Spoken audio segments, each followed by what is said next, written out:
번째 계명이 무엇인지 아시는 분? 두 번째 계명. 너는 나 외에 다른 신들을 내게 두지 말지니라. 그러면 출애굽기 20장으로 가서 한번 보겠습니다. 20장 3절로 6절 말씀. 20장 3절로 6절 말씀. 너는 나 외에 다른 신들을 내게 두지 말라. 너를 위하여 새긴 우상을 만들지 말고 또 위로 하늘에 있는 것 아래로 땅에 있는 것을 만들지 말며 그것들에게 절하지 말며 그것들을 섬기지 말라. 나 하나님 여호와는 질투하는 하나님인즉 나를 미워하는 자의 죄를 갚되 아버지로부터 아들에게로 3, 4대까지 이르게 하거니와 나를 사랑하고 내 계명을 지키는 자에게는 1000대까지 은혜를 베푸느니라. 아멘. 출애굽기 32장 말씀이나 출애굽기 20장 말씀을 직접 풀기 전에 먼저 우리 마음속에 깊이 새겨야 될 것 다시 한번 복습하고 가겠습니다. 십계명은 언제, 왜 주신 것인가? 그죠? 하나님이 이스라엘 백성들을 출애굽시켜 주시죠. 출애굽시켜 주시고 그들을 그 애굽에서 건져내셔요. 애굽에서 건져내셔서 그들을 이제 약속의 땅 가나안으로 데려가시려고 그러는데 10가지 재앙으로 그들을 그동안 힘이라고 의지하고 여겼던 것을 다 끊어버리는. 그러니까 10가지 재앙은 뭐였어요? 10가지 그 재앙의 내용들은 바로 그들이 애굽에서 섬기던 우상들이었죠. 그들의 힘이었어요. 힘이고 그들의 배경들이었던 것을 하나하나 끊어내버리면서 이건 아무 힘도 없는 거야 라고 해서 그 줄을 끊어냄으로 말미암아 그들이 그 재앙 후에 뭘 하죠? 본토, 친척, 아비집을 떠나는, 그죠? 그들이 이제 떠나는 그 약속의 땅으로 향하여 가기 위해서 애굽을 떠나서 이제 약속의 땅 가나안으로 나아가는 그런 일을 하고 있는 거죠. 그렇죠? 자, 그들이 홍해를 건너죠. 이제 홍해를 건너면 그 홍해는 뭐예요? 죽음의 바다예요. 홍해는 죽음의 바다. 그래서 죽음의 바다를 건너가면서 이제 영원한 죽음, 지옥에서 이제 지옥으로는 갈 수 없는 자가 되어진 걸 상징하는 거예요. 그들은 홍해를 건너갔기 때문에 다시 그 홍해로 뒤로 돌아갈 수 없어요. 왜? 홍해가 다시 막혀버렸어요. 홍해가 막혀버려서 이제는 다시는 애굽으로 갈 수 없고 지옥으로 갈 수 없는 자들이 되어진 그런 그림이에요. 그러니까 바로 말하면 이제 그들 속에는 뭐가 들어온 거예요? 이제 하나님의 생명이 들어왔고 그들의 생명은 누구의 생명과 바꾼 생명이에요? 당시로 말하면 어린 양의 생명으로 바꾼 생명. 우리는 이제 알죠. 그게 누군지. 그죠? 예수 그리스도의 생명으로 바꾼 생명들이기 때문에 그들의 생명은 지옥에 떨어진다, 안 떨어진다? 지옥에 떨어질 수가 없는 그런 상황을 그려주고 있는 거예요. 자, 그래서 우리는 그 속에 있는 한 사람 한 사람들을 봐서는 안 되고 그들을 하나의 구원으로 가는 한 사람의 모습으로 보셔야만 성경을 풀어갈 수 있어요. 그런데 그들이 이제 그 구원의 감격 속에서 15장에서 그들은 찬송을 하죠. 모세의 찬송, 미리암의 찬송을 통해서 그들이 하나님 앞에 구원의 감격을 찬양하는데 아직도 그들 속에는 완성되지 못한 모습을 우리가 볼 수 있죠. 그래서 옛사람의 모습이 나타나는데 그게 뭔가 하면 15장으로 가볼까요? 네, 한번 출애굽기 15장 16장으로 가죠. 그죠? 15장 22절. 그들이 그 찬양 후에 곧바로 만난 곳이 뭔가 하면은 쓴물이에요. 그죠? 예. 그들이 마라에 이르러서 마시지 못하게 됐어요. 마라, 그것은 바로 쓴물 그러는 거죠. 그죠? 그래서 마라 그래 놓고서 23절 1번 마라 그래 놓고 난 하주에 쓴 것 그랬어요. 그럼 쓴물이에요. 쓴물 그러면 생각나는 데 있습니까? 새벽 예배 하시는 분들 쓴물 어디서 봤어요? 계시록 8장 10절, 11절에서, 그죠? 한번 볼까요? 자, 우리 한번 가서 보자고요. 계시록 8장. 어떤 물이 쓴 물인가? 10절.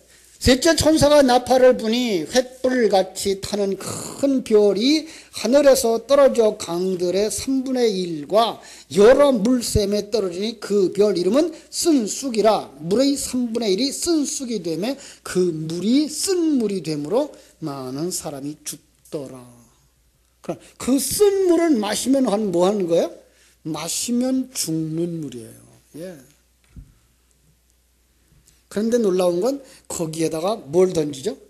나뭇가지를 던지니까 그 물이 달아져 마시게 됐어요. 자, 조금 예표적으로 해석 볼게요. 그냥 마시면 죽는 어떤 것, 그죠? 그것을 나뭇가지가 뭐죠? 예수 그리스도 상징이죠. 그러니까 예수 그리스도의 십자가로 풀면 그 물이 뭐예요? 사람을 살리는 것. 이거예요. 그런데 그 물이 뭐였죠? 성경 속의 물은 뭘 상징하죠? 도고, 그것은 바로 사상이고, 우리가 말하면 그건 바로 말씀인 거죠. 그런데 그 말씀을 그냥 그대로 읽어내면 쓴물이 되어서 죽어요. 뭘로 풀어야 돼요? 예수 그리스도로 풀어야 되는 거예요. 그렇죠? 예. 생명으로 풀어야, 구원으로 풀어야 그것은 풀리게 되어져 있는 거예요. 그래가지고 이제 16장으로 그들이 가죠. 그러면서 이제 물의 문제를 넘어선 것 같은데 불구하고 그들은 또다시 문제를 만나죠. 16장에 무슨 문제 만나요? 양식의 문제를 만나죠. 양식의 문제, 불평하는 상황이 나와요. 자, 출애굽한 이스라엘 백성들이 지금 뭐 때문에 갈등하고 있어요? 내가 지금 이제부터 어떻게 살아야 될 것이냐를 이제 가지고 갈등하고 있는 거예요. 16장에서는 양식 문제가 나와요. 자, 성경 속 양식, 그러면 이제 우리는 요한복음으로 가서 볼 수 있으셔야 되죠. 요한복음이 예수님이 풀어주신 양식으로 가면 돼요. 요한복음 6장에 예수님이 오병이어로다가 5,000명을 배불리 먹이시고 예수님이 그 갈릴리 호수를 건너가요. 자, 그들이 그 오병이어로 5,000명을 먹은 장소가 어딘지 아세요? 갈릴리 동편이에요. 광야예요. 그리고 그들이 지금 배 타고 그 밤에 그 호수를 건너갔으면 그들은 어디에 머무르는 거지 이제? 약속의 땅 가나안에 들어간 거예요. 그런데 그들에게 이제 예수님 앞에 나와서 물을 구하는 그들에게 예수님이 6장 27절 뭐라고 말씀하셨나 보세요. 요한복음 6장 27절. 썩을 양식을 위하여 일하지 말고 영생하도록 있는 양식을 위하여 하라. 이 양식은 인자가 너에게 주리니 인자는 아버지 하나님께서 인치신 자니라. 예, 그게 뭐예요? 하늘로부터 내려온 양식. 예. 오늘 우리가 이 세상에 살아가면서 보아야 될 것은 이 하늘로부터 내려오는 그 양식으로 살아야 되는 거예요. 그걸 보지 못하면 무엇을 주어도 불평하는 것. 그게 바로 이스라엘 백성들이 광야에서 불평했던 모습인 거죠. 자, 그래서 16장에서는 만나의 이야기로 말미암아서 하나님께서 그들에게 다시 만나 배고픔의 문제를 해결해 주시고 나니까 17장에 또 다시 뭐가 나오는가 하면 물의 문제가 또 나와요. 그들이 또 목말라 해요. 이번에는 물을 어디서 내죠? 반석을 쳐서 물을 내는 거죠. 그것도 요한복음 6장 후에 7장에서 풀어주고 있어요. 무슨 얘기를 하는가 하면은 이제 가란 목을 죽여주는 그 물, 7장, 요한복음 7장 37절부터 보면은 무엇으로 그 가람이 해갈된다? 예, 성령으로. 예, 성령으로. 그런데 그 성령이 요한복음 6장 63절에서 뭐라 그랬어요? 곧 예수 그리스도의 말씀, 진리. 예. 그렇게 해서 이제 그들의 문제가 해결되어지는 거죠. 그러나 그 구원받은 자들, 출애굽한 그들을 어떤 사람으로 봐야 되죠? 출애굽한 그들은 바로 하나님의 백성들이다. 그런데 그 하나님의 백성 속에 무엇을 가지고 있어요? 아직도? 예, 옛사람이 그냥 있어요. 그래서 옛사람은 항상 뭘 요구해요? 세상적인 것들을 요구해요. 근데 하나님이 그들에게 주시는 것은 세상적인 것이 아니라 뭐예요? 영적인 것들이에요. 그 그림을 지금 그려가고 있는 거예요. 자, 그런데 곧바로 누구를 만나는가 하면은 르비딤에서 아멜렉의 공격을 받죠. 그죠? 17장 8절에 보면은, 출애굽기 17장 8절에 보면, 아말렉이 와서 이스라엘과 르비딤에서 싸우니라. 우리 그때 여기 이 내용은 잘 아는 내용이죠. 그때에 모세가 산에 올라가서 두 손을 높이 들고 하나님께 기도했더니 누가 이겨요? 여호수아와 이스라엘 백성들이 이겨요. 근데 그 손이 내려오면 뭐예요? 지더라. 그래서 기도해야 한다라는 거죠. 그런데 우리는 알아요. 기도가 뭐예요?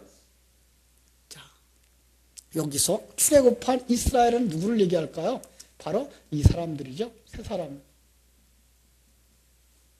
그리고 르비딤은 그럼 아말렉은 누구예요?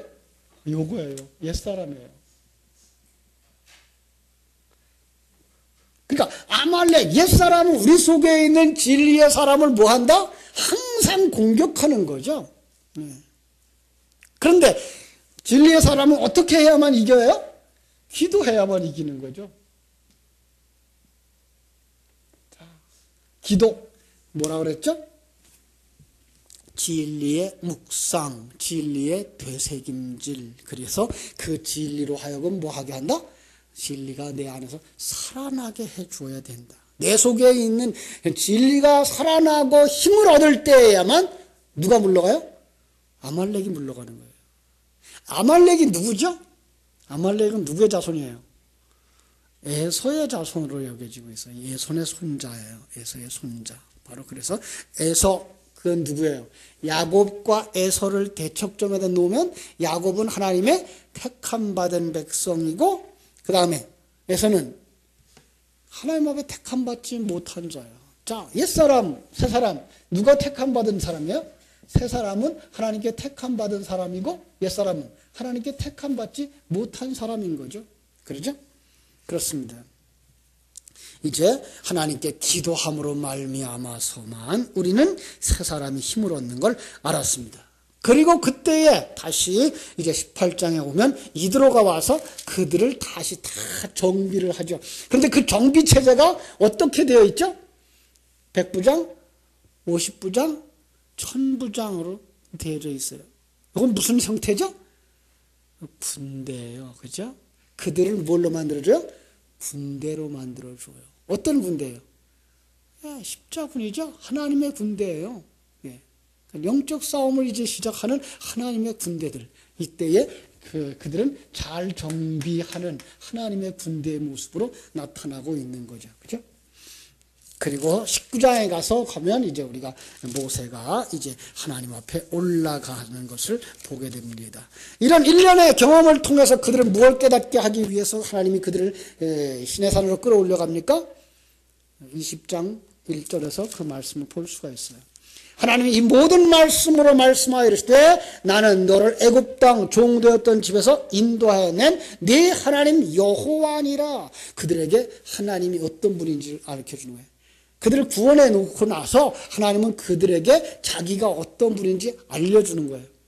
아주 쉬운 얘기를 말하면 우리 애기 엄마들이 애기를 낳아놓고 애기에게 자기가 누군지, 엄마가 누군지, 아빠가 누군지 계속 가르쳐 주어서 그 아이들 속에 엄마는 누구고 아빠는 누구고 엄마 아빠가 나를 얼마나 사랑하는 것을 배우는 것과 같이 바로 출애굽한 이스라엘 백성들도 구원받은 우리도 이제 예수 믿어 구원받고 나서 뭐 해야 돼요?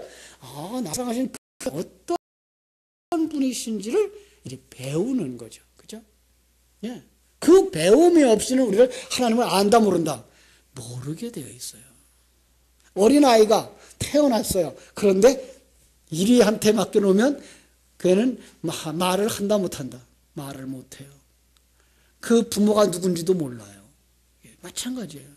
우리도 거듭나게 해놓은 다음에 거듭났으면 거기에다가 진리를 가르쳐 주셔야 되는 거예요. 그 가르쳐 주시기 위해서 그를 이제 시내산에 데리고 올라간 거예요. 그래서 그 시내 산에서 그들에게 하나님의 말씀을 가르쳐 주는 거죠. 거기서 하나님이 전능하신 하나님, 천지와 만물을 창조하신 하나님, 섭리하신 하나님, 그리고 목적을 따라서 여러분의 인생을 이끌어 가시는 경륜의 하나님 믿습니까? 네. 그래서 그분이 여러분의 삶에 인도하심이 있고, 그분이 여러분을 지키시고, 그분이 여러분을 보호하시고, 그분이 여러분을 완성시킬 것을 믿습니까? 그예요. 바로 그걸 배워야 되는 거예요. 그래야 우리는 하나님과 교제하며 살아가게 되고 마침내 하나님과 함께 예수 그리스도와의 한 몸을 이룰 수 있는 사람이 되어지는 거죠. 그런데 그게 인간의 힘으로나 보이는 어떤 것으로 가르쳐 줄 수가 없는 거예요. 그럼 어떻게 해야 돼요? 세상의 어떤 것으로 그들에게 가르쳐 줄 수 없기 때문에 그들에게 진리를 주셔야 되는 거예요. 그걸 다른 말로 말하면 성령을 부어주셔야만 되는 거예요. 그래서 성령이 임하여야 하나님을 알고, 성령이 임하여야 자기가 누군지 알고, 성령을 받고 나야 역사가 왜 이렇게 진행되는지 알고, 성령을 받아야 하나님이 내 주변에 왜 이런 사람들을 붙여주시는 걸 아는 거예요. 그걸 교육하기 위해서 지금 그 신의 사람 부르는 날짜가 언제다? 지난주에 수요일날 얘기를 했어요. 19장 1절에서 그 말을 했다고 그랬죠? 19장 1절. 출애굽기 19장 1절. 이스라엘 자손이 애굽 땅을 떠난 지, 틀렸어요, 이거. 정말 틀린 글이에요, 이거는. 제3개월 되는 날, 제3월, 그죠? 셋째 날, 셋째 달, 그날이에요. 그러니까 여기는 지금 3개월 되던 날 그러면 그 기간이 며칠 되었다는 거예요? 3개월 되었으면 얼마예요? 60일이 지난 거예요? 90일이 지난 거예요? 90일 되던 날 이렇게 어길 수 있어요. 아니고 제3개, 세 번째 달 그날에, 그래서 지난주에도 얘기했죠? 떠난 날이 언제 떠났다고요? 그들은 1월 14일 날, 6월절 날, 그죠? 6월절 날, 14일 날 밤에 그들이 양을 잡아서 먹고, 밤새워서 먹고서, 그 다음에 날 밝아서 14일 날, 그죠? 그들은 저녁부터 하루니까요. 그래서 그냥 19날 해도 돼요. 그래서 연날 날 내도 좋고, 15째 날도 좋아요. 그래서 그날 떠나서, 첫째 달이 다 지나가면 며칠 지나간 거예요? 보름 지나갔고, 두 번째 달, 4, 5, 30일 지나갔고, 세 번째 달, 그날에, 약속한 그날, 바로 오순절 날인 거예요. 왜 지금 그걸 얘기하는 거죠? 오순절 날, 왜 성령이 우리 속에 오셔야 되는데, 성령이 우리 속에 딱 들어오면, 성령이 우리 속에 딱 들어오는 순간, 우리 속에 뭐가 발견되어져요? 죄가 발견되어지는 거죠. 그러니까 성령이 임하면 그냥 좋은 것만 보이는 게 아니라 성령이 임하면, 빛이 임하면 어둠 속에 있는 자신들이 보여지는 거예요. 지금 그것이 그들이 그 우상을 만들어내고 거기에 우상에 제물을 드리고 하나님 앞에 저주받는 그 모습을 우리에게 보여주고 있는 거예요. 예. 모세에게 시내산에 오르게 하고 그 오순절 날에다가 그러니까 많은 이야기를 담아 놓으신 거예요. 그래서 그냥 그날 오순절 날이라고 해놓고는 그 안에다가 어떤 얘기들을 다 담아 놓죠? 거기서 40일을 지내는 이야기를 해줘요. 그럼 40일 동안 모세는 뭘 배운 거예요? 거기서 하나님의 말씀을 그 그릇에 담아주는, 돌비에 담아주는 내용을 거기서 공부를 다 하고 그리고 내려왔어요. 내려왔더니 그때에 여러분 누구의 얼굴에 빛이 나요? 사실은 율법에서 돌비에서 빛이 나는 거예요. 돌비에서 빛이 나는 거예요. 그런데 돌비에서 빛이 나는데 그 돌비를 무엇으로 가려요? 수건으로 가려놓은 거예요. 예. 그러니까 언제 그 열려지는가 하면 나중에 그거 쳐드릴게요. 언제 열려지는가 하면 그가 말씀을 풀어 해석할 때 빛이 열려지고 그 다음에 그 설교가 끝나면 다시 덮어요. 이게 뭔가 하면 덮여진 책. 그것은 진리가 아닌 거예요. 그래서 진리를 담은 그릇만 보이지 진리는 그가 설교를 할 때만 열려지는 그림인 거예요. 예. 그래서 그냥 그 돌비에다가 내용을 담아주셨는데 그 내용을 그 수건으로 가려져서 그들에게 보이지 아니하고 뭐만 보여요? 그 돌비의 내용만 보이는 거예요. 그 돌비의 내용이 우리가 알고 있는 십계명의 내용인 거예요. 그러니까 십계명의 그 내용만 그대로 읽어가면 뭐 한다? 그걸 하나님을 가르쳐주고 너희가 어떤 자인지 가르쳐주며 너를 어떻게 만들 거라고 하는 그 하나님의 계획을 보여주지 못하고 그냥 십계명만 보면 이거 하지 마라 이거 하거라 라는 명령의 그 규례로만 보여진다는 거죠. 그죠? 그러다 보니까 그 말씀을 들어서 오순절에 그 말씀 받아가지고 딱 내려오니까 그 산 아래에서 어떤 상황이 벌어졌어요? 그게 바로 우리가 지금 읽었던 32장의 상황인 거죠. 32장에 그들은 뭘 만들고 있었어요? 32장 1절 백성이 모세가 산에서 내려오면 더딤을 보고 뭐요? 백성이 아론에게 이르되 일어나라 우리를 위하여 우리를 인도할 신을 만들라. 이 모세 곧 우리를 애굽 땅에서 인도하여 낸 사람은 어찌 되었는지 알지 못함이라. 그래서 그들이 귀걸이를 금 귀걸이를 다 빼서 그들에게 가져갔고 그 금 고리로 부어서 조각칼로 새겨서 금송아지를 만들고 거기에다가 6절 32장 6절 이튿날 그들이 일찍 일어나 번제를 드리며 화목제를 드리고 백성이 앉아서 먹고 참 일어나서 뛰놀더라. 이런 상황이 벌어지고 있는 거예요. 그렇죠? 자, 그들은 그 금송아지를 누구라고 하는 거예요? 자기들을 출애굽시킨 신이다라고 생각하는 거예요. 예. 하나님의 뜻과는 정반대인 거예요. 하나님은 그들을 애굽에서 이끌어내시면서 너희들이 그동안 송아지를 섬겼지. 그 섬김의 대상이 송아지가 아닌 나 하나님 창조자 섭리자 너희들을 인도하시고 만드시는 네 아버지인 것을 가르쳐줄게 라고 나타나시는데 불구하고 그들은 이미 그 보여주신 그 하나님을 잊어버리고 그 하나님을 뭘로 만들고 있어요? 형상으로 만들어서 그들은 애굽에서 섬겼던 우상을 똑같이 만들어 그대로 섬기고 있는 거예요. 왜요? 그들이 하나님을 안다 모른다. 하나님을 모르기 때문에. 예. 그래서 이미 돌비의 두 번째다 이렇게 새긴 거죠. 너는 나 외에 다른 신들을 내게 두지 말지니라. 이걸 원어를 좀 의역해서 살펴보면은요, 나를 다른 신들처럼 존재한다고 하지 마라. 나를 다른 신, 우상처럼 존재하는 것으로 여기지 마라. 무슨 뜻이죠? 너희들이 보아왔던 우상들처럼 나를 너희들 앞에다 두지 마라. 이거예요. 그러니까 그들은 이제까지 애굽에서 뭘 봤다? 우상들을 봐왔어요. 나도 그런 우상이라고 생각하지 마라라는 거죠. 그들은 400년 동안 애굽에서 우상을 섬기는 걸 보았어요. 여기서 강조하고 싶은 게 바로 그거죠. 하나님이 너희는 400년 동안 우상 숭배하는 걸 봤지. 그것이 신이라고 생각하고 따라왔지. 그들이 우상 앞에 절하는 이유가 뭐더냐?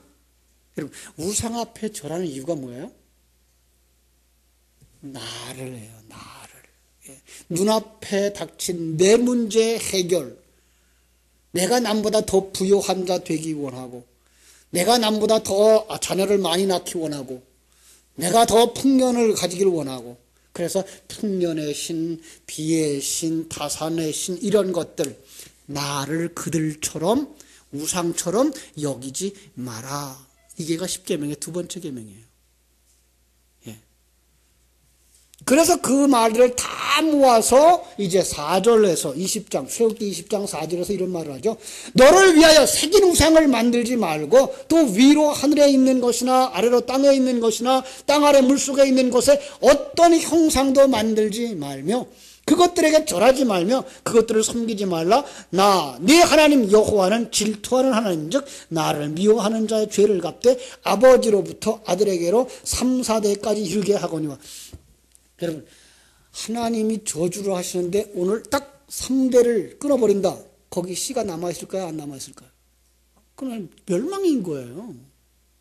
예. 그냥 내가 저주받고 내 자식도 저주받고 또 받고 또 받고 하는 게 아니라 한꺼번에 딱 3, 4대를 딱 끊어버리면 뭐 하는 거예요? 씨가 마르는 거예요. 예. 그건 무슨 얘기예요? 이렇게 나를 우상으로 여기고 내가 너를 도와주는 존재라고 생각하는 그들은 뭐 하는 거다? 지옥 백성이다 이거죠. 예. 그 다음에 나를 사랑하고 내 계명을 지키는 자에게는 1000대까지 은혜를 베푸느니라. 그 1000대는 무슨 뜻이에요? 그거는 하늘의 복을 받는다는 뜻이에요. 예. 우리는요, 그걸 그냥 숫자대로 되어서 1000대까지 복을 받는다고 생각을 해요. 아니요, 그거 아니고요. 그럼 1000대까지 복을 받을 것 같으면, 그러면은, 사무엘의 자식이 복을 받아야 되잖아요. 그죠? 그런데 사무엘의 다음 세대가 어떻게 돼요? 믿음이 없어요. 예. 여기서 얘기하는 건 그런 얘기를 하고 있는 게 아니에요. 그건 바로 그 사람을 얘기하고 있는 거예요. 그 사람이 이 복음을 알고 하나님 앞에 나오면 그가 하늘의 복을 받을 것이며, 그가 이렇게 하나님을 알지 못하면, 하나님 알지 못하면 뭐 섬긴다? 우상을 섬기는 자가 되는 것인데, 그 우상을 섬기면 뭐 한다? 씨를 말릴 거다. 그는 지옥 백성이다. 이 말을 하고 있는 거죠. 그 중대한 의미를 20장 3절에서 말한 거예요. 너는 나를 우상처럼 만들지 마라. 너는 나를 우상으로 여기지 마라. 여러분, 우상이 뭡니까? 우리는요, 너무나 그동안 문자에 그냥 맡겨가지고, 형체로 만들어 놓은 어떤 것들, 그리고 그 앞에 복을 달라고 빌고 있는 그 행위에만 국한시켜 놨기 때문에, 용감한 청년들, 동구 밖에 장승을 그대로 두지 못했죠. 그걸 갖다 이제 믿음 있는 사람이라고 생각해서 다 갖다 부숴버리고, 심지어 한때는 단군의 동상도 단군교라고 하는 것이 있다 그러고, 그 배후에 이단이고 뭐 종교 집단이 있다고 그래서 그것도 부순다고 애를 많이 썼죠. 그죠? 거기다가 태극기에다가 이제 경례를 하는 것도 그거 우상 숭배에 속하는 거냐 아니냐라는 이런 외형적인 어떤 것들만 가지고 우상 숭배에다가 국한시켜 버렸단 말이에요. 아니요. 그래서요, 참 그러다 보니까 요즘 이단으로 불려지고 있는, 이단이죠. 이단으로 있는 하나님의 교회. 예. 그들은 뭐라 하는가 하면, 우리는 우상 숭배를 하지 않습니다. 우리는 십자가 우상이 없습니다. 그러니까 하나님의 교회는, 그래서 예배당을, 요즘 들어서요, 우리 목사님들이 얼마나 욕심들이 많은지, 예배당을 크게 짓다가 부도가 나가지고 교회를 팔아먹는다, 게 굉장히 많아요. 근데 부도만 교회 팔만 대부분이 누가 사는가 하면 이 하나님의 교회 사람들이 다 사요. 그래 놓고 그들은 뭐 하죠? 십자가 떼어버려요. 십자가 없어요. 그러면서 우리는 십자가도 우상이기 때문에 우리는 섬기지 않습니다. 그러면서 그들이 주장하는 게 민수기 21장 4절로 9절에 있는 놋뱀을 통해서 그들이 살아나자, 열왕기하 18장 3절로 4절을 인용하면서 그때까지 그들은 놋뱀을 경배하는 삶을 살았습니다. 그게 바로 우상 숭배였습니다. 우리가 예수 그리스도의 십자가를 통해서 구원받았으면 그걸로 만족하면 되는 거지, 그걸 지금도 경배하고 있으면 그걸 우상입니다라고 아주 바른 소리는 했어요. 그런데 그건 뭘 감추고 싶은 거예요? 이만 그들이 섬기고 있는 교주가, 그죠? 교주가 그 우상이라는 것을 감추려고 하는 자기들의 제수처인 거죠. 더 큰 우상. 여러분, 우상이 뭐예요? 우상이. 하나님이 염려하는 건 뭐죠? 하나님을, 우주와 만물을 창조하신 그 창조주며 우리를 구원하시는 하나님의 큰 계획 속의 한 부분으로 만들어가는 게 아니라 하나님을 내 모든 문제의 해결자, 이리로 끌고 가는 거죠. 그래서 이름을 바꿔요. 예수를 내 문제의 해결자, 만능 열쇠를 만드는 거죠. 그 다음에 성령을 모든 내 문제 해결하는 열쇠, 이렇게 만들어버리는 거죠. 그게 우상숭배예요. 하나님은 그걸 일찍이 아셨어요. 그렇게 하지 마라. 하나님이 우리 인간을 위해 일하십니까? 이거는요, 어리석은 짓이에요. 궁극적으로는 그것이 바로 우리들이 하나님의 은혜를 받은 자리에 돼서 거기에 구원에 이르는 일이 되어집니다만은 그것은 중심은 우리에게 있지 않고 하나님에게 있어요. 그 부분 나는 나중에 더 깊은 얘기를 해드릴게요. 그러니까 우상숭배는 뭐예요? 우상숭배. 우리가 알고 있는 우상숭배. 성경 속에 나오는 우상숭배. 나보다 더 힘있고 능력 있는 자에게 무엇을 드려서 나에게 나를 복주고 나의 문제를 해결해 달라고 요구하는 거. 이게 우상숭배. 다시 한번. 나보다 더 힘있고 능력 있는 존재에게 무엇을 드려 내 문제를 해결하고 내게 복주시기를 요구하는 행위. 예. 나보다 더 힘있고 더 능력 있는 자인데 불구하고 내 말을 듣는. 예. 그래서 뭘 갖다 주어요? 여기 뭘 드리죠? 출애굽기 32장에 보면 그들이 뭘 드려요? 그들이 번제와 예. 화목제를 드려요. 여러분, 번제와 화목제의 규례는 우리가 알기로는 언제부터 성경에 기록되어지죠? 레위기에 나오면서 기록되어지죠. 그죠? 그런데 그들이 이미 그 번제를 드리고 있었어요. 화목제를 드리고 있었어요. 무슨 뜻일까요? 여러분, 애굽에서 이미 애굽 사람들은 뭘 제사를 드리고 있었다? 번제를 드리고 화목제를 드리고 있었어요. 그런데 하나님은 그 번제와 화목제의 의미를 그것은 너희들이 복받기 위해서 내게 그 뇌물을 주는 그런 행위, 우상에게 뇌물을 주는 그런 행위가 아니고 실상은 바로 예수 그리스도가 제물되어서 드려짐으로 말미암아 너희가 구원받는 그 문제를 거기 담아주는 거야 라고 나중에 그 문제를 갖다가 교회, 성경 속에다 쓰는 거예요. 그래서 우리 성경을 연구하는 많은 사람들, 고고학을 연구하는 사람들은요, 고고학 연구하다가 하나님을 떠나버려요. 왜요? 성경보다 뭐가 더 앞서 있어요? 세상에 있는 전설이 더 앞서 있고요. 예.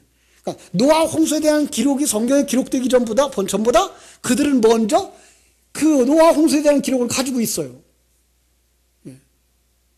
그러니까 그 사람들이 이건 성경은 바로 그런 내용 같아. 그냥 뜯어다 쓴 거 아니야? 뜯어다가 부디에 뜯어가 맞추기 한 거 아니야? 이런 식으로 얘기를 하는 거죠. 아니요. 하나님은 그 이미 주시고 그 주신 걸 가져다가 거기에다 뭘 설명하고 있는 거예요? 영적인 상황들을 설명하고 계신 거예요. 근데 이 영적인 설명을 보지 못하면 그들은 뭐라고 얘기해요? 그때 그들이 하는 전설이나 지금 성경에 기록되어진 성경의 내용이나 같네? 이렇게 얘기해 보는 거죠. 그러니까 문자만 보고 글자만 보고 내용만 보면 그들의 내용 때문에 100개다가 성경 썼네? 이렇게 말할 수 있는 거죠. 그건 참으로 미련한 거예요. 네. 성경 속에 있는 이 모든 내용들은 이미 그들에게 주셨어요. 일반 은총 속에서 주셔놓고 그 주신 걸 가지고 그 속에다 진리를 우리에게 담아서 주신 것을 우리가 볼 수 있어야 되는 거예요. 오늘 새벽에 그런 설교를 했어요. 성경 속에는 두 권의 책이 있어요. 한 번은 5장에서 요한계시록 5장에 나오는 두루마리가 있고요. 그런데 그것은 뭐예요? 말려져 있어서 봉하여져 있는 건데 열어지는 책이고요. 또 하나의 책은 이제 10장에 나오는 어떤 책이죠? 작은 두루마리, 열렸으나 닫혀진 책이에요. 예. 근데 그 열려진 상태는 우리가 말하는 것처럼 글자 그대로의 내용이에요. 그런데 그게 닫혀졌다고 말하고 있는 거예요. 왜? 성경은 보아도 깨닫는다, 못 깨닫는다? 못 깨닫게 돼 있는 것이기 때문에 그래요. 그럼 누구만 깨닫는다? 하나님의 영이 임한 자들만 그걸 깨닫게 되어 있어요. 성령의 눈이 열려진 자들만 성경을 깨닫게 되어져 있는 거예요. 그래서 지금 우리가 알고 있는 대로 윤리 도덕 설교나 하고 종교적인 설교나 하고 있는 정도의 사람들이라면 신학을 안 해도 할 수 있는 설교예요. 그거는. 예. 교과서를 읽을 줄 알고 철학적 사고를 가진 사람은 성경을 보고 오늘날 많은 목회자들이 설교하고 있는 그 정도의 설교를 해낸단 말이죠. 근데 성경은 그걸 얘기하고 있지 않다는 거예요. 그렇죠? 자, 우상숭배의 목적은 뭐예요? 우상숭배의 목적은 내가 왕 되어지기 원하는 거예요. 그래서 골로새서 3장 5절에서는 뭐라고 말하는가 하면 무엇도 우상숭배다? 골로새서 3장 5절 탐심도 우상숭배다. 예. 우상숭배자의 잘못이 뭐라고요? 첫째로 하나님을 알지 못하기 때문이다. 예. 그러니까 우상숭배하지 마라, 우상숭배하지 마라라고 가르쳐 주기 전에 그들에게 뭘 가르쳐야 돼요? 하나님을 가르쳐 줘야 되는 거예요. 그래서 하나님께만 나아갈 수 있도록 가르쳐 줘야지, 이 하나님을 가르쳐 주지 아니하고 우상숭배하지 마라, 절하지 마라, 아무 의미가 없는 거예요. 절하지 않았기 때문에 난 너보다 나아라고 하는 나 갖추기로 올라가요. 나 키워주기로 올라가요. 이건 우상숭배예요. 예. 하나님의 은혜 속에서, 그래서 이제 역사 속에서 있던 이야기로 말한다면 상당히 많은 사람들이 일제에 그 신사의 참배를 한 것과 안 한 것 때문에 교단이 갈라졌어요. 목사들이 갈라져 버렸어요. 저건 신사에 절한 놈들, 그리고 우리는 신사에 절하지 않았어. 우리는 그래서 고난을 받고 감옥에 갇혔다가 나왔어. 우리는 옳은 사람들이야, 저들은 나쁜 놈들이야. 이렇게 해서 재건파라고 하는 파가 생겼죠. 예. 그런데 이 자체가 자기들을 높이고 있는 사실을 몰라요. 난 너희들보다 나아. 이건 뭐예요? 아니요. 하나님은 그 속에서 그들로 하여금 견딜 수 있게도 하시고 견디지 못하게도 하셔요. 견딜 수 있는 믿음이 있는 사람이 있는가 하면 견디지 못하는 사람도 있는 거예요.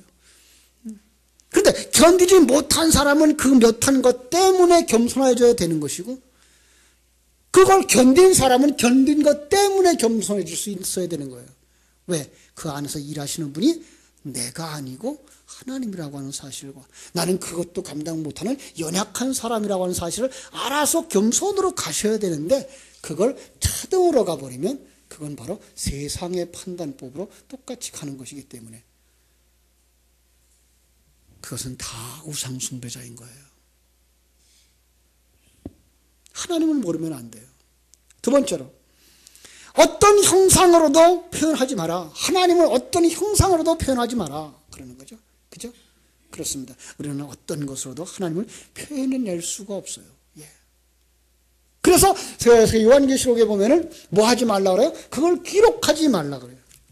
영적인 내용들을 기록하지 말라 그래요. 그걸 기록해 놓는 순간 그건 바로 율법화되어진다는 거예요. 그러니까 하늘나라의 것을 기록해서 그들이 알 수 있었다 없었다. 그렇게 해서 알 수 있었으면 하나님은 그 하늘나라의 소식을 기록해 줬겠죠. 왜 글자로 줬겠어요? 잘 생각해 보세요. 그리고 그 말씀을 모세에게 또 넘겨주면서 이걸 다 기록해라 그래놓고는 외워들래라 그래요. 무슨 뜻이죠?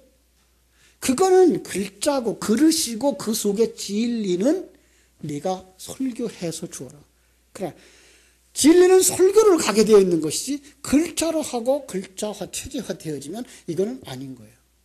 중국에서 제가 교재를 만들어 달라 그러면 항상 교재는 주질 않았어요. 제가 강의를 한 사람들이 그걸 알고 그게 요구한다 그러면 그땐 줘요. 그런데 그냥 책만 주면 그들은 책을 이해를 못하게 되어 있어요. 그리고 책은 그냥 책꽂이에 꽂혀버리고 말아요. 이거예요.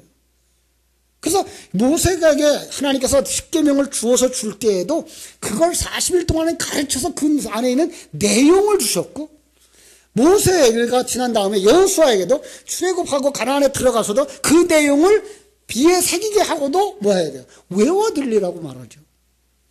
꼭 설명하는 거예요. 영적인 세계의 것은 설명하게 되어져 있지 글로 표현되어지지 않아요. 바로 그런 문제예요. 그래서 글 자체도, 어떤 형상 자체도, 그러니까 우리는 많은 사람들이 해의 형상, 달의 형상, 별의 형상, 소의 형상만 우상이라고 생각하지 글자도 우상이라는 생각을 못하는 거예요. 이건 정말 깊은 이해가 있어야 되는 문제들입니다. 그렇습니다. 어떤 형상으로도 표현하지 마라. 형상은 만드는 것, 소유하는 것, 예배의 목적으로도 두지 마라. 그죠? 이 모든 행위 어디에서 나온 거예요? 하나님을 알지 못하면 그렇게 된다라는 거예요. 그렇습니다. 우리는 정말로 하나님을 아는 자들이 되어야 돼요. 그래서 호세아서 4장 6절에서 성경은 말하죠. 하나님은 말하죠. 내 백성이 왜 망한다고요? 하나님을 아는 지식이 없으므로 망하는 거예요. 성령이 오셔야 돼요. 성령이 오셔서 그 진리를, 그 생명을 우리 속에 자리 잡게, 새겨지게, 그래서 우리가 깨닫게 해주셔야 되는 거예요. 그래서 이 돌비를 주어서는 그들이 어떻게 되죠? 그 돌비 때문에 3,000명이 죽어요. 그런데 신약에 와서 똑같은 오순절날 성령이 임하여서 어떤 상황이 벌어지죠? 사도행전 2장 41절로 42절에 보면 3,000명이 살아나는 그림을 그려주고 있는 거예요. 예. 진리와 성령으로 오셔야만 우리는 하나님을 아는 자 되어지고 살아나는 자가 되어지는 것이지, 문자적인 어떤 것들을 가지고서는 우리는 죽는다라는 얘기를 거기서 하시는 거죠. 그래서 우리가 하나님을 깊이 알아가는 자들 되셔야 합니다. 우상 숭배하지 않으려면 하나님을 알아야 하는 것이고, 그 하나님으로 나의 주인 되어지고 나의 생명 되어지고 나의 능력이 되어져서 나를 이끄시고 계신 사실을 깨달아 아는 것입니다. 복음을 증거하는 사람들이 가장 걱정하는 것이 있습니다. 그냥 세상 사람들은 지금 율법을 전하고 있고 기복주의해서 복받아라 얘기하고 잘되라라고 하는 얘기를 하면서 그것은 아니다라고 얘기했기 때문에 그리는 안 가는데 불구하고 선포되어진 진리를 지식으로만 가지고 있고 자기 삶 속에 적용하지 않는, 무슨 말입니까? 그 진리의 말씀이 나를 만들어가고 있음을 고백하지도 느끼지도 못하고 있다면 그건 정말로 무서운 독을 마시는 겁니다. 여러분, 이 진리의 말씀이 여러분과 내 생애 속에서, 여러분과 내 삶 속에서 살아나야 되는 것입니다. 그래서 이것이 목말라져야 되고, 이 진리의 말씀을 되새김질해야 되고, 그 되새김질해서 너무 감격되어졌을 때 다른 사람에게 흘려줄 수 있어야 됩니다. 그래서 가장 좋은 방법을 가르쳐 드릴게요. 그건 여러분이 받은 그 진리를 되새김질해서 다른 사람에게 전해주는 겁니다. 전해줄 때 내 속에서 몇 배나 놀라운 진리가 살아나게 되고, 그걸 준비하려고 되씹게 되고, 그래서 내가 진리의 사람으로 만들어져 가게 되는 것입니다. 쉽지 않습니다. 진리는 작고 내 속에 옛사람은 아직도 그 진리를 덮고 누르는 큰 힘으로 다가오기 때문에 여러분, 진리를 살려내기가 쉽지를 않습니다. 그래서 진리를 주야로 묵상하십시오. 그리고 거기에 목말라 하십시오. 그리고 그 진리로 여러분의 삶의 능력을 삼으십시오. 그래야만 우상 숭배로 빠지지 아니할 수 있습니다. 여러분, 절대로 우상 숭배에 빠지지 마시고 생명과 진리의 말씀으로 하나님으로 여러분 속의 삶을 이어가도록 축복합니다. 기도하겠습니다. 하나님 우리 아버지, 하나님의 크신 사랑과 은혜를 감사합니다. 어리석고 미련한 이 세상, 그래서 보이는 것들을 가지고 모든 것을 판단하는 이 세상 속에서 우리가 어리석고 미련한 자들처럼 살아왔습니다. 이제 다시 한번 무엇이 우상 숭배인가를 깊이 묵상했습니다. 형상으로만이 아니라 아직도 내가 우상되어져 있음을 고백합니다. 그래서 이 자리에서 내려오기 위해서는 생명과 진리의 말씀이 우리 안에 들어오시고 성령으로 오셔서 그 성령과 생명의 말씀이 나를 만들어 가시고 나를 이끌어 가시고 내 환경 속에서 하나님의 일하심을 깨달아 알 수 있도록 아버지, 우리의 감각을 살려주시고 우리의 믿음을 덧입혀 주시옵소서. 정말로 우리가 이 진리에 목마른 자 되어지게 해주시고 이 진리로 하여금 충만되어지기를 사모하며 이 진리를 소화하고 이 진리에 이끌림받는 삶을 살아갈 수 있는 복된 성도들, 그래서 하나님을 알고 자신을 알고 자신에게 주어진 모든 환경들이 나를 만들어가는 하나님의 도구들인 것을 깨달아 범사에 감사할 수 있는 자들 되게 하여 주시옵소서. 예수님의 이름으로 기도하옵나이다. 아멘. 우리 400장 찬송드립니다. 400장